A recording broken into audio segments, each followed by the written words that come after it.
So, hello everyone. Greetings from the Digital Innovation Pavilion at the COP27 in Sharm el Sheikh. I'm Miroslav Polzer, and I'm delighted to present today to you Mariana de la Roche from the IOTA Foundation and co-chair of the Social Impact and Sustainability Working Group of INATBA. Mariana will present the Blockchain 100 Plus initiative, Blockchain for United Nations Values and Goals. Please, Mariana, take the floor and educate us about how blockchain can help the UN system and how your initiative is guiding the way there. Please. Yeah, thank you, Miroslav. Good morning to everyone. It's a pleasure to be back at COP this year. Next time, I will try to actually make it in person so I can get to know all of you. As you heard, my name is Mariana La Roche, and I have multiple hats. The Regulatory Affairs Manager of the IOTA Foundation. I'm also the co-chair of the Social Impact and Sustainability Working Group of INATBA, and I'm one of the leads of an initiative called Blockchain 100 Plus. And regardless the hat that I'm using, and when I use all of them at the same time, like today, my job is basically one, and is to raise awareness about the potential of blockchain for social good and sustainability. And today I will do that exactly, but with especially putting attention to the climate applications.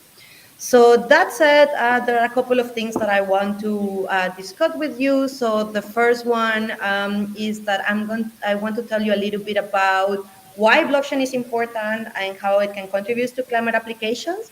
And then we're going to talk a little bit about what we have been up to within ADPA, and then I'm going to introduce to you to the Blockchain 100 Plus initiative.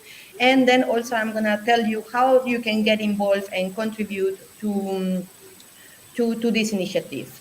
And I know that like people get lost when I start to talk about blockchain. So, so to make it easier for you, I'm also going to give you a lot of examples during my presentation, so you can see how blockchain works on the real life application, so you get a better understanding of the potential of the technology. So first things first, and is why do we even consider blockchain for the climate application? And the answer to this question is basically because of the characteristics of blockchain and how it can generate trust in the data that we produce and consume. So basically, once a transaction, including data transactions, are added into the blockchain, those transactions cannot be changed by anyone. And any alteration or trying to modify the data can be easily identified. So blockchain solutions enhance the transparency, trust, and accuracy of different value of the value of data sets. And this in climate application can be applied when we do data collection, the calculation of the data, or the reporting of the data. Also, blockchain represents a shift from manual collection and assessments of data to automated solutions. So basically what we are doing is like limiting the need for middlemen or middlewoman, as well as the chances of human error that can impact the data that we are using. And having these data sets that are accurate and generate trust can drive more investment into the sector, but it also can prevent greenwashing, and it can help us to make better decisions on the intervention and projects that we are designing. So we can talk a lot about why blockchain and how blockchain, but I would like to point out that there are already a lot of use cases there, especially for climate. And there are like use cases for climate adaptation as well as climate mitigation. So I just wanted to give you some examples here, but mitigation and adaptation for the blockchain sector means the same as for the rest of the industry. So when we talk about like blockchain projects in the mitigation sector, we are talking about like projects that are helping us to prevent climate change or prevent the situation to get even worse. And when we talk about like blockchain projects working in adaptation use cases, we're talking about use cases that are actually helping us to deal with the consequences that we're already paying because of climate change. So the first one, and in the mitigation side, one of my favorite examples is the DMRV. DMRV stands for Digital Monitoring, Reporting and Verification, and it is a project working on climate monitoring. And basically what they're doing is guaranteeing the veracity of the data utilized by climate researchers and institutions, so they rely on data that cannot be faked, and therefore is data that they can trust. Also, it's important, this project answers to the needs to the improvement of interoperability among monitoring, reporting, and verification systems. It helps us to avoid double counting and double claiming, and also support climate change strategies to be more cost efficient and effective in achieving their goals. The second project that I want to present here is on the other side of the slide, and is in regards to climate adaptation, and is WACS. WACS stands for like well-adapted coffee supply. And the idea behind WASC is actually to create a front-end application that connects with other existing and already in place applications that are working in supply chain. And the idea is to provide information about the provenance of goods to ensure the sustainability of the products. And this application will allow stakeholders to track where climate adaptation practices have been put in place during the whole supply chain, and how those practices are leading to reduce the vulnerability of the entire supply chain. Maybe an interesting fact here is that most of the applications that I have seen for blockchain from adaptation are in regards to supply chain. So if you're interested in this topic, I will also recommend you to check two projects. One is UNDP project for cashmere production, which I'm almost certain works or is like developed in Mongolia. And the other one is the TLIP project implemented by the IOTA Foundation, which is implemented in East African countries in cooperation with the UK, and it's a really interesting project. But there's one important remark that I wanted to do here, and is that these projects won't generate the impact that we need alone and working in isolation. So we actually need to help or find ways to support these projects to scale their adoption, so they can actually impact, or the impact becomes global. And there are multiple ways to do that, but basically we need more interoperability among the different protocols, but we also need a standardization of processes among jurisdictions. And there's a lot of work to be done in regards to standardization and regulation, but one thing that we can do now is to promote among the projects the principle of cooperation and no competition. So we don't need to always reinvent the wheel and compete for resources, but we can work together to generate more impact in a faster way. And this is basically what we do with INATBA. So for those that don't know INATBA, here is the 1-minute speech. So we are an international association formed by different stakeholders, and our main goal is to support the blockchain ecosystem and promote the global blockchain adoption. We have like over 170 members across 32 countries, and we have 6 working groups that prioritize different topics. For example, I call it the Social Impact and Sustainability Working Group, and hence why I'm here talking to you today. Besides our members, we also have an academic advisory board and governmental advisory board that support us with a variety of actions, especially when we need to do reviews of papers, of publications, also when we want to just create events and get in contact with governmental institutions. So as I said, I represent the Social Impact and Sustainability Working Group, and I just wanted to let you know a little bit what we have been up to. So in 2019 and 2020, we conducted a survey with 69 projects, and the idea was to understand the challenges and opportunities of blockchain projects when trying to achieve or support the implementation of actions in regards to sustainable development goals. And what came out of that survey was consolidated into a report that we published it in September of 2021. And after that, we decided to prioritize 2 of the challenges that we saw the projects were having. The first one was that we noticed that when talking about like social impact, all the projects had a different understanding and definition of what social impact was. So what we decided to do was to do a review of different definitions that were there, and then we came out with a definition for the blockchain sector, and it's basically what you see on the screen. So we define social impact as any intentional or unintentional measurable outcomes from actions implemented or as a result of those actions by individuals in the private or the public sector that affects the cultural and socioeconomic environment of other individuals and communities in a positive way. And why we decided to apart a little bit for the other definitions that we saw is especially this unintentionality part, because we saw that some of the projects didn't it was not part of the design to generate social impact. It just like happened for the way that they were intervening some communities or the way that they were developing the project. So it was for us super important to include these sets of projects that even though they were not focusing on social impact, they were generating it anyway. If you were in Brussels 2 weeks ago and you saw my definition, this is slightly different because this is actually the version reviewed by the Academic Advisory Board of INATBA. We have a whole paper in how we came to this definition, and it's going to be published at the end of this month. So I'm happy to share it with all of you if you want to read it. The second action that we prioritized was a mapping exercise for impact measurement. And basically this was done because we saw a big challenge that a small and medium-sized project were having.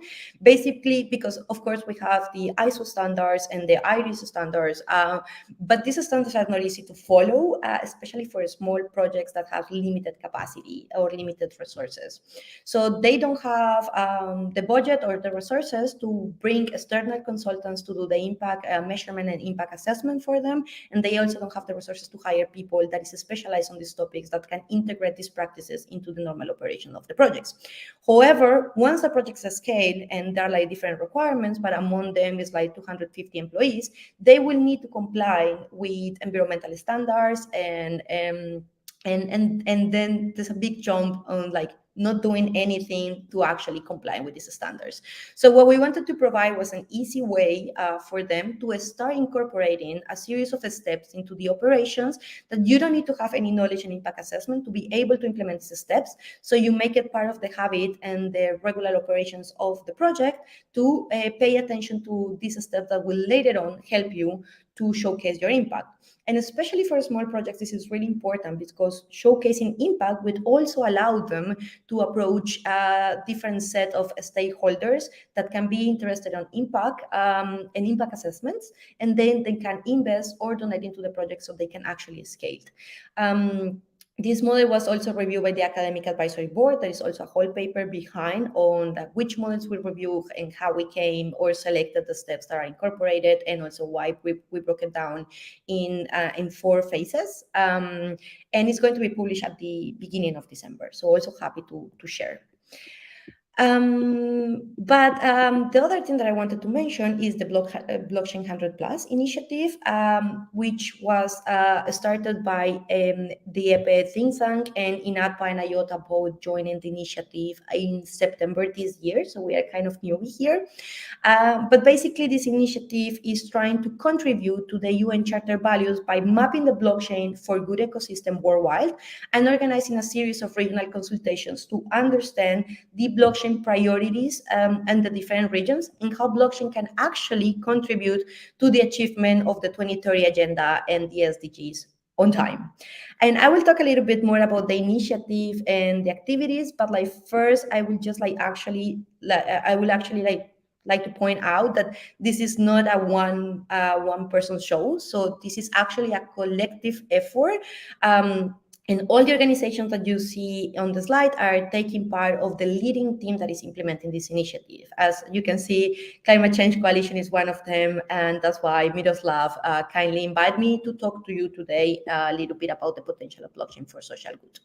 What is important also to notice is that all of these companies and associations are leading or like leaders pushing blockchain for good, and regardless that they have like different statutes, different legal configurations, organizations and are based in different countries, they share this common goal of showcasing the power of blockchain for social good and sustainability. So now, let's talk a little bit about the activities that we are actually doing. So the initiative is supporting and promoting the work that has been done for 3 organizations. So Positive Blockchain starting a mapping exercise since 2017. Blockchain for Good did the same in 2018, and INATBA did the same in 2019. So all of these different organizations were already mapping which projects were out there in different regions and how these blockchain projects were impacting sustainability, and they were generating social impact as well. So now we came all together and we consolidated all the information and projects that we have in a database, which intends to be the most comprehensive overview and portfolio of projects worldwide for the Blockchain for Good ecosystem. So currently, the database has over 1,200 entries, so projects, and we intend to have like 2,000 by the end of this year. Also important to note that each project has like 110 data points, which means we are collecting a lot of information about each of the projects, and that is because this database is not only used to present a portfolio of the projects that are working in blockchain for social good, but also we are using that information for research. So Blockchain for Good and Positive Blockchain published not long ago, a couple of months ago, a report about the blockchain ecosystem, and they use the information that they are collecting about these projects to produce the report. I think it's only in French for now, but it's going to be translated to other languages. So I will really recommend to read it to understand how the the configuration of the Blockchain for Good ecosystem. Also, I wanted to just like give you an overview of the type of projects that are in the database, but I'll also to give you some examples of like climate applications concretely. So I'm going to present like 4 projects to you, and super briefly. All these projects, if you Google them, you can have more information about them, or I can make a personal intro to the people implementing them if you want to get more information.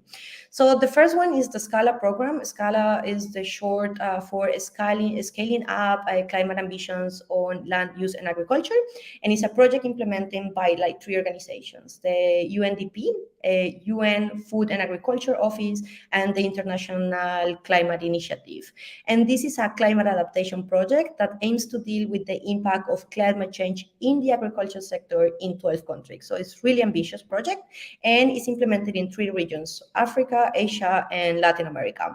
And the project focuses on designing key data elements that represent climate resilient practices. And these data points are then later on connected to the blockchain. And this data is used to help policymakers, food producers, and audit agencies to stimulate the implementation of adaptation practice at the regional level. And the main goal is to identify and implement priority climate actions in the agriculture sector to achieve the national targets in terms of climate. The next project is another example of the intersection between climate and agriculture, and is implemented by Signar. Signar has different projects, but today I want to focus on the agriculture one. Spoiler alert, they're creating a really cool project regarding GHG and digital twins, and it promised to be really interesting. So you can stay tuned on their website to see once they make it public to check it out. But now regarding the agricultural project, basically what they're doing is collecting data from the crops via IoT devices. So here again, all the process of digitalization of previous manual practices. And with this data that they are collecting, they can monitor the real-time growing conditions of the crop. And once the information is collected, it goes into the blockchain where you can see the traceability of the data. So you are certain that it has not been altered and it's actually the data that we are collecting from the devices and the sensors. And then this data is later on analyzed by an AI system that they have in place that reports back in the quality and the growth conditions of the crops. And finally, this data is represented in a digital twin. So this is a really fascinating way and user-friendly way to actually present and understand of the data to understand the status of the crops. Also, they have an integrated marketplace to eliminate the need for intermediaries or brokers, saving resources and making the process even more efficient and profitable for farmers. And the next example I wanted to give you, and this is on purpose, I selected like 3 projects working on agriculture, so you can see how blockchain use cases can impact one industry from different angles. So the next project is Genatech, and Genatech, besides having climate agriculture components, it also have a financial inclusion component. So what they do basically is the tokenization of a really important traditional asset, which is the land. And they do this to enable microfinancing into local farmers to access, so for the local farmers to access the resources that they need to work and develop their land. So basically, they tokenize and fraction the land and allow different stakeholders to invest in the different fractions of the land. And the funds are then used by the farmer to develop, cultivate, and grow the land. And then the investors receive at the same time a reward at the end of the harvest. So please consider the impact of actually this project, because it is helping farmers that normally cannot access loans in the traditional financial sector for different reasons, and therefore is helping not only them to empower these farmers with the resources they need to work their land and become financially sustainable, but also in the long run, what this project is helping us to do or to achieve is like breaking down poverty cycles. So the long-term impact of the project is just fantastic. Then here another example of a project working in the intersection between climate and blockchain, but this is not about agriculture, but actually reforestation. So Berry is a project that they tackle some of the issues with traditional tracking system like double spending or the lack of transparency, but it also incentivizes communities, including the crypto community, to get involved in this kind of initiatives. So basically, they are building relationship with the local organizations and the community to sponsor planting projects. And how do they do that? Well, basically, they find sponsors for planting organizations, and then the planting organization does, of course, the planting, but also provides information via a platform about the socioeconomic conditions of the field and the characteristics of the plantation. And they also provide geospatial information and photos of the tree, and they have an identifier for the tree, so you know that like is your tree the one that you're seeing and not someone else's tree. So this is how we avoid double spending. This data can be used then by sponsors to monitor and verify the performance of the trees. And this is also another cool example that I would just like to highlight for the potential of replication of this use case to other sectors, because it's actually showcasing complete transparency to donors about what we are doing, donors, investors or sponsors, and what we are doing with the funds that are given us.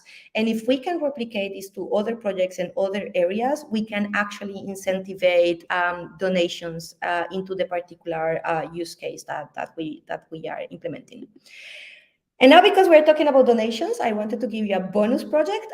This is not working on climate, but actually in humanitarian settings, and is an initiative called Artists for Ukraine that is implemented by the SUNA Labs. So basically what they did was collecting art pieces for over 20 artists worldwide, and those art pieces became NFTs, and you can access these NFTs in the Sonaverse. It's super user friendly. If you have never had an NFT, I will invite you to actually try this, because it's also for a good cause. But basically, all the funds that are collected by the selling of these NFTs go directly to the wallets of 2 NGOs in Ukraine working on humanitarian settings. So this is a really interesting use case of how crypto can support organizations and projects working in the front line. So more than invited for you to go to the Sonaverse and check how they do it. Also super easy, again, to try to get like your first NFTs if you have never played with them. Okay, so I already talked a lot about like the projects and the mapping exercise and give you some examples. So now I'm going to talk briefly about regional consultations. So the regional consultations are the second set of activities that we are doing with Blockchain 100+. And we are going to do it virtually to actually promote and engage more stakeholders. And they're going to be implemented during the first and second quarter of 2023. And basically, there are a couple of things that why we want to do these consultations, but basically what we want to do is document the status of the blockchain for sustainability in different regions. And we want to do this first because we think that in this way we're going to reach out to projects that we don't know yet and that can be part of the mapping exercise. But also we want to understand what are or which are the sustainability priorities on the different regions and how blockchain can actually support government institutions and NGOs to work on those priorities. We also want to understand which are the areas where blockchain is creating major impact already on those industries in regards to sustainable development. And at the end, what we want to do is come with a concrete set of or like list of actions that can be implemented at the national and regional level to support these projects, these blockchain projects, to actually help us to achieve the 2030 agenda and the UN Sustainable Development Goals, again, on time. And then what is really interesting for these consultations, and here's where my invitation will come later on, is that we want to engage different stakeholders. So we want to engage, of course, blockchain projects and organizations working on sustainable topics and also not working on sustainable topics, so they engage in these topics. We want to involve policymakers and government institutions because it's important that they understand the power of blockchain and how actually blockchain can help us to achieve or like overcome some challenges to achieve the sustainable development goals. We also want to invite recognized universities and academic institutions because they also need to be part of the conversation and support with research the actual impact of those projects or showcase what they're doing back with science. And we also want investors and development funds involved here so the projects know how to approach them or like understand what these funds and investors are looking for when they look for projects. So actually the projects know better how to reach out to them to scale or deploy their solutions. We want international associations and international organizations, of course, like bringing all the knowledge and expertise about the regions and like the global vision. And we want UN blockchain projects, as I mentioned, that are already UN agencies implemented blockchain projects. So we want them also to come and showcase what they are doing and how they are doing it. So at the end, the idea is to just like bring like this multi-stakeholder perspective to each of the regions, so we have a more accurate vision of what is going on in the region and how we can help. Basically, what we want to do with the initiative then is that the mapping exercise, like mapping the whole blockchain ecosystem, plus the information that we are going to collect of the regions, are going to contribute to one thing, and is to actually identify what is the potential of the blockchain ecosystem to contribute to the achievement of the 2030 agenda and the UN Sustainable Development Goals. All this information is going to be consolidated in a chapter or like a report that we plan to present in the Summit of the Future in 2023 in September in New York to the United Nations General Assembly to actually showcase the willingness of the sector to contribute to these topics. As I mentioned, there's a lot of different ways to actually get involved with us and with the initiative. So if you have projects or no blockchain projects that are working on these topics and they should be part of the database, you can contact my colleagues Luca and Pierre from Prosity Blockchain and Blockchain for Good. If you Google their names or LinkedIn, you can find any of those names and get in contact with them and see how we can involve those projects. If you are interested in participate as a speaker or attendees in the regional consultations or know someone that we should definitely involve, please reach out to me, to Madeleine, or to Blake, depending of which region do you want to address. If you need any general information, you can always contact me. And if you want to support the initiative with some sponsors or like get like more information about this, you can always contact Raymond. And I think I will leave it here because I speak like already like way too long. And I don't know if there are questions or Miroslav, you will let me know how we can move forward. But like, thank you, everyone.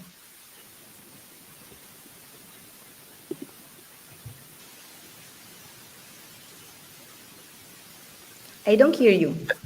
Okay. Hello, hello. Can you hear me now? Yeah, I can. Okay, good. Thank you very much for this excellent presentation.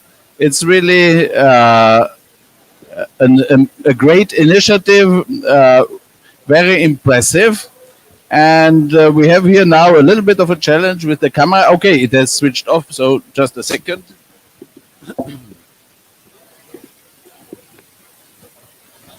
Okay. No, it will not turn on. It's the battery. Okay, we will do it without camera now. Yeah, thanks for the initiative. It is amazing. We are very much convinced that this blockchain technology can help the United Nations system and global goals very much. It is also a key understanding why we are doing this pavilion here. We want to bring digital solutions, and the work that you have done with your BC100 Plus initiative is uh, very valuable in this context because you have already the mapping exercise. You are doing these consultations with the stakeholders. And I see great synergy potentials, and we will bring then also the outcomes of the initiative to the COP28 next year. And also we are in consultation that we will include your results in other United Nations conferences. We've had this year in September an event about digital innovation for youth climate action empowerment at the UN headquarters in New York. So we could have something broader that we bring there. And yeah, it's really leadership in this field. Congratulations also to Raymond van Ermen, who has been the visionary behind the project. And it's good that IOTA Foundation with you is now helping to make it concrete and taking the needed practical steps. And we have here some people in the audience. Perhaps there would be some questions. Would you like to ask something, perhaps? Or you are also welcome to join.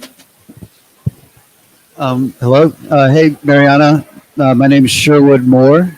I really enjoyed your presentation. I work with the Climate Action and Accounting Special Interest Group, which is developing blockchain solutions under the Linux Hyperledger umbrella. And we are focused on essentially developing a tool that allows for tracking of carbon emissions across corporate supply chains and all the things that can be done with that. And we're I was very happy to hear about your work. I don't really have a question, more as just an introduction because I'm planning to reach out to you and just kind of explore a little bit more because we've been operating kind of heads down building, and now we're kind of pulling our heads kind of up and looking around and trying to understand the ecosystem a little bit better. Because we're open source, we are trying to figure out how to kind of build a community of solutions to bring them together and kind of be the kind of the technological infrastructure that allows a free flow of information from supply chains to financial markets and kind of unlock a lot of the value there. So, yeah, I mean, your presentation was really good. So I think at a high level, I understand a high level. And so I'll reach out and get maybe the low level at another time. Okay, thank you so much for your very interesting presentation, Mariana.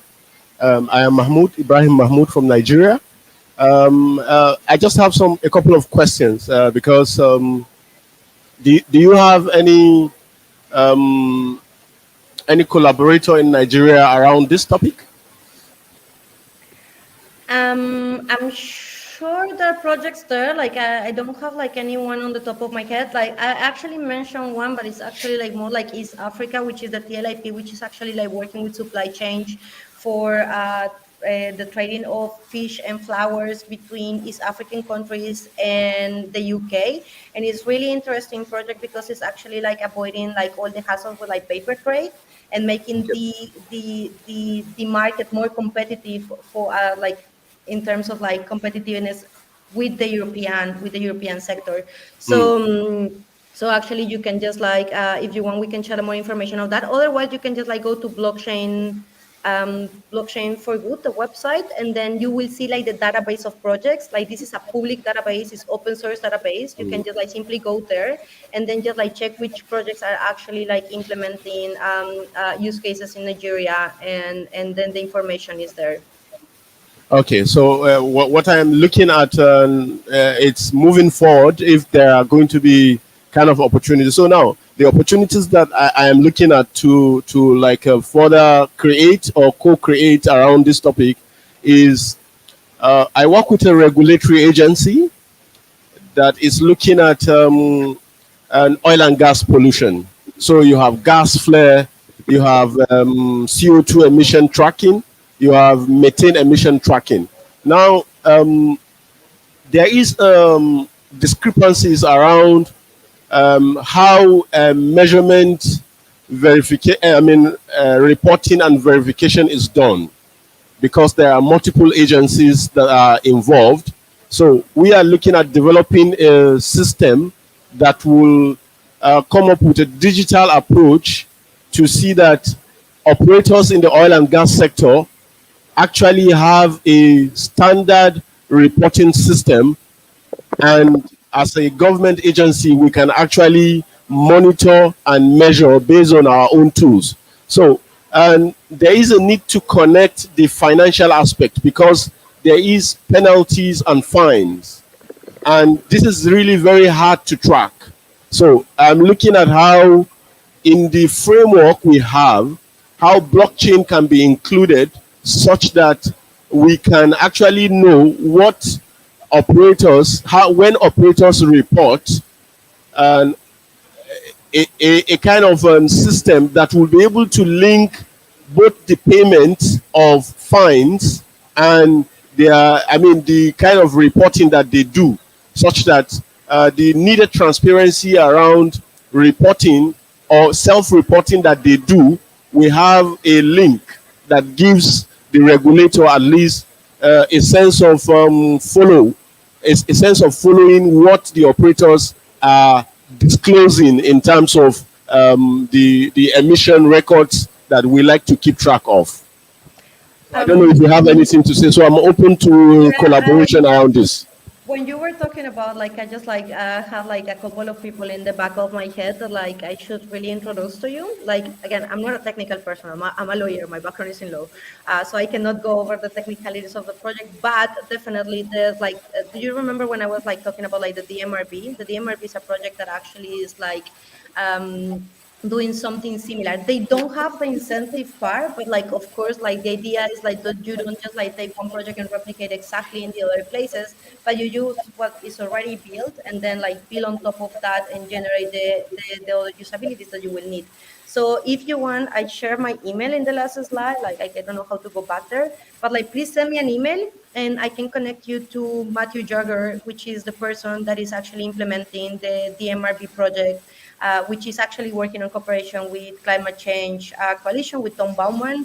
And they had a really cool project with gold standards as well. And they were like doing something similar for like the reporting part. And maybe you can talk to him about the options of like doing a pilot in Nigeria with you, or like and with the government, and see how we can build on top an incentive system for the reporting of the data, which has been working in other projects, not in the DMRB especially. They have been doing, like, they work on like 2 pilots in Chile, and there's no incentive system attached to the project, but I don't see why this wouldn't be possible there. So happy to make the introduction. Thank you.